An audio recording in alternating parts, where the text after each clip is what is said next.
जवानों को मिला वीरता पदक तो शहीद के परिवारों के भी आंसू पोंछे। पंजाब, राजस्थान, उत्तराखंड, महाराष्ट्र, तमिलनाडु और केरल से थे बच्चे। साइबर अपराधी दंतेवाड़ा पुलिस के लिए वर्ष 2025 बेहद सफलता भरा रहा। नक्सल मोर्चे पर ही नहीं बल्कि सामान्य अपराधों के मामलों में भी पुलिस ने कामयाबी पाई। मार्च 2026 में नक्सलवाद के खात्मे की डेडलाइन केंद्र सरकार ने तय कर दी थी। उससे पहले ही पुलिस ने इस दिशा में लगातार आगे बढ़ रही है। दंतेवाड़ा पुलिस ने पड़ोसी जिले बीजापुर, नारायणपुर और सुकमा के साथ मिलकर संयुक्त अपराधों में बड़े कैंडर के नक्सलियों को ढेर करने में अहम भूमिका निभाई।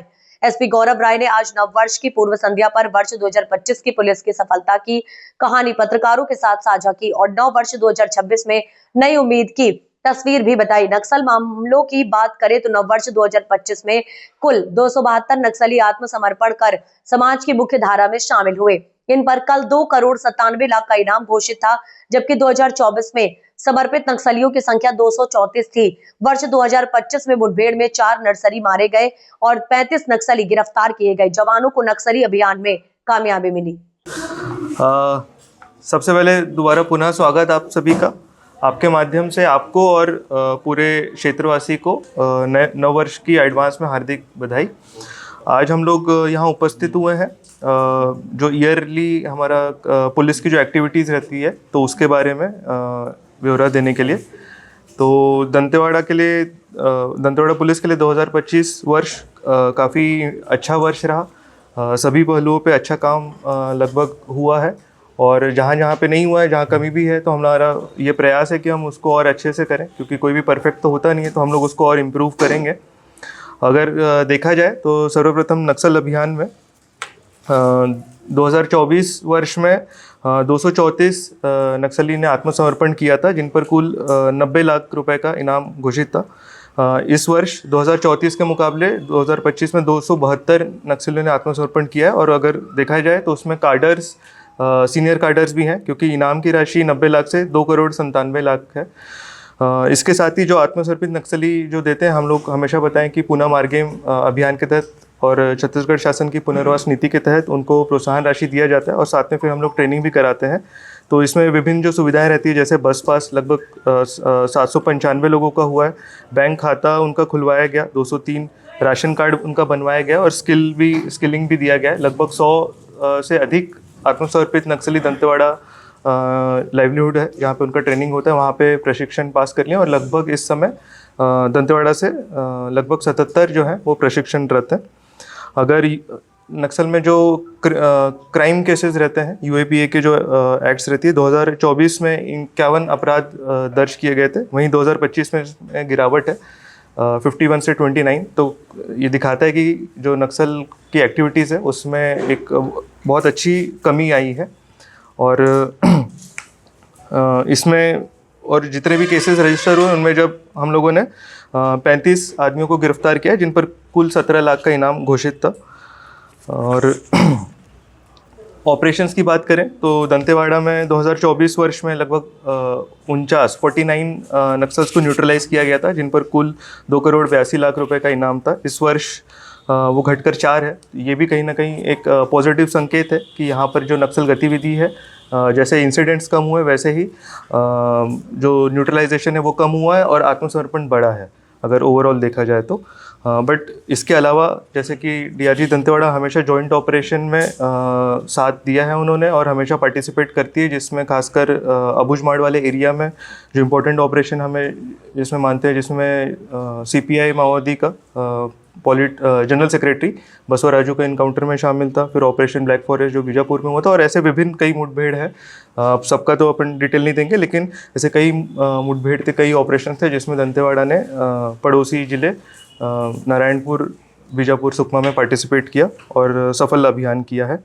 अपराध की अगर श्रेणी में हम लोग आते हैं तो कुल 491 अपराध दर्ज हुए थे दंतेवाड़ा में 12 थानों में, जिसमें गंभीर अपराध में लगभग 7% की कमी आई है। जो शरीर के विरुद्ध बॉडी ऑफेंसेस जैसे कहते हैं उसमें लगभग 9% की कमी है और चोरी में भी देखा गया कि लगभग 15% की कमी आई है।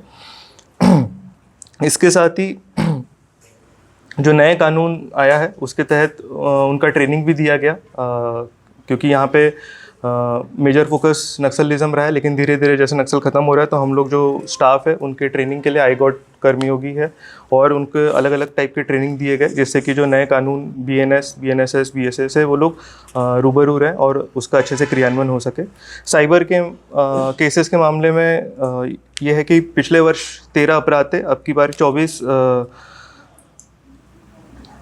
हाँ, इस वर्ष में टोटल 13 ऑफेंसेस रजिस्टर हुए थे, जिसमें दिगर राज्य से हमारी साइबर टीम ने एक्टिवेट होकर अलग अलग राज्यों से जाकर वहाँ पे गिरफ्तारियाँ की हैं। अगर पिछले वर्ष के मुकाबले देखें तो 5 गुना ज़्यादा गिरफ्तारी हुई इस वर्ष में। और साइबर क्योंकि थोड़ा सा टिपिकल केस रहता है, अपराधी जो रहता है वो यहाँ का नहीं रहता है और वो जहाँ रहता है वहाँ पे टीम को जाना, वहाँ पे रुकना, उनका पहले तो आइडेंटिफाई करना, उसके बाद उनको पकड़ना एक डिफ़िकल्ट टास्क रहता है। बट इसमें भी काफ़ी अच्छा काम हुआ साइबर सेल के द्वारा। और जो ठगी की राशि है, जो मेन इंपॉर्टेंट जो लोगों का जो नुकसान होता है, तो उसमें इस वर्ष में हम लोग 26,58,000 रुपये फ्रीज़ करके उनको वापस करा चुके हैं इस साल में। गुम मोबाइल की अगर बात करें तो जैसे आज का भी हम लोगों ने किया, जिसमें हम लोगों ने 70 मोबाइल वापस किया, तो इस वर्ष हम लोगों ने टोटल 250 गुम मोबाइल, जिसका अगर कुल राशि देखा जाए तो लगभग 50 लाख रुपए है, उसको हम लोगों ने रिकवर करके उनके जो ओनर्स हैं उनको वापस किया गया है। और टेक्नोलॉजी में भी हम लोग लगातार प्रयास कर रहे हैं, जैसे हाईकोर्ट कर्मी हो गया वैसे ही ई-साक्ष्य के थ्रू भी जो इन्वेस्टिगेशन है उसमें लगातार ट्रेनिंग दिया गया है और उसमें हम लोग कोशिश कर रहे हैं कि बेहतर तरीके से इन्वेस्टिगेशन हो, जिससे कि फ्यूचर में और हमारा पुलिसिंग जो इन्वेस्टिगेशन है वो और अच्छा रहे। यातायात व्यवस्था में अगर देखा जाए तो लगभग 1,500 हेलमेट लोगों ने पहना, उनको जब वो नहीं पहन रहे थे तो उनको हम लोगों ने रिक्वेस्ट किया यातायात पुलिस द्वारा, और 1,500 लोगों ने हेलमेट पहनाया गया। और 2025 में कुल समन शुल्क देखें तो लगभग 22 लाख रुपए जो फाइन है उसके तहत समन शुल्क रिकवर किया गया है। और ड्राइविंग लाइसेंस देखें तो 2,000 लोगों का ड्राइविंग लाइसेंस। और 2025 वर्ष में इस बार बाढ़ आया था, जिसकी वजह से कई ब्रिजेस और कई रोड नाले डिस्टर्ब हो गए थे, जो अभी भी कहीं कहीं डिस्टर्ब है। तो उसमें जो मूवमेंट था वो काफ़ी लिमिटेड रोड से हुआ, खासकर शहर से जाना पड़ा। बट उसमें भी ट्रैफिक पुलिस और दंतेवाड़ा पुलिस द्वारा अच्छे से ट्रैफिक की व्यवस्था की गई, जिससे कि सड़क जाम की व्यवस्था निर्मित नहीं हुई। सिमिलरली नवरात्रि में भी अच्छा काम था। और एक इम्पॉर्टेंट ये भी है कि यातायात पुलिस द्वारा जो एक्सीडेंट होते हैं, बहुत बार एक गोल्डन आवर रहता है कि जब एक्सीडेंट होता है और अगर उसको 1 घंटे के अंदर अगर हम लोग उसको हॉस्पिटल पहुंचा पाते हैं तो उसकी जान बचने के चांसेस ज़्यादा रहते हैं। तो डायरेक्ट पुलिस द्वारा ही लगभग 15 से 20 लोग ऐसे हैं जिनको यातायात पुलिस द्वारा ही उनको एक्सीडेंट के बाद तुरंत हॉस्पिटल पहुंचाया गया, जिससे कि उनकी जान बच सकी। बाकी आई राइड के माध्यम से हम लोग लगातार एक आई राइड एक ऐसा सिस्टम है जहाँ पे जो भी एक्सीडेंट होता है तो उसका डेटा फीड करना होता है। उसमें इस वर्ष में दंतेवाड़ा पूरे राज्य में नंबर 1 पोजीशन पर है कि लगभग 100% हमारी एंट्री हुई है। और आई राइड का ही एक नतीजा है कि पिछले वर्ष गीदम थाने के अंदर सबसे अधिक एक्सीडेंटल डेथ के केसेस थे, जिसमें हम लोगों ने इस बार काम किया तो 60% की कमी हुई गीदम थाने के अंतर्गत। लेकिन क्योंकि नए रोड्स खुले हैं तो कहीं कहीं पे जैसे अपना दंतेवाड़ा से किरंदुल वाला मार्ग खुला तो वहाँ पे वृद्धि हुई है एक्सीडेंटल केसेस की। बट उसमें भी हम लोग काम करेंगे और हमारा लक्ष्य भी अगले वर्ष के लिए रहेगा कि हम लोग कम से कम घटनाएं और कम से कम एक्सीडेंटल डेथ्स में कमी ला सकें।